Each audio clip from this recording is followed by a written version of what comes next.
নমস্কাৰ বন্ধু বান্ধৱীসকল, ডিজিটেল নগাঁও ঝুলিলৈ স্বাগতম জনাইছোঁ। যদি মোৰ চেনেলত নতুনকৈ আহিছে, স্ক্ৰীনত দিয়া ছাবস্ক্ৰাইব বাটনটো ক্লিক কৰি দিব।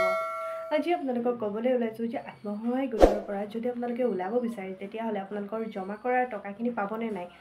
আৰু কিছু কথা ক'ম যে আপোনালোকে যদি 20 টকাকৈ, কিছুমান মানুহে সপ্তাহে 20 টকাকৈ গোটাইছে, কিছুমান মাহে গোটাইছে, যিয়ে নহওক এইখিনি বাদ দিয়ক, কিন্তু আপোনালোকে টকাখিনি পাবনে নাই। আপোনালোকে যদি গোটাইছিলে, টকাখিনি যে গোটাইছিলে সেইখিনি টকা আপোনালোকে পাব, ঘূৰাই পাব। মানে আপোনালোকে জমা কৰা টকাখিনিহে পাব, বেলেগ একো নাপায়। যেনেকৈ ধৰক আপোনালোকৰ অনুদান পাইছিলে, ধৰক প্ৰথমতে 10 দিছে, পিছত 15 দিছে, তো এই অনুদানৰ টকাখিনি কিন্তু আপোনালোকে নাপায়। বুজি পালে? অনুদানৰ টকাখিনি একোৱেই নাপায়, কিয়নো আপোনালোকৰ জেগাত আপুনি য'ত মানে থাকিব, য'ত আছিলে, যোনটো গোটত আছিলে, সেই জেগাখিনি খালী থাকিব ন, তো বেলেগ এজন সোমাব।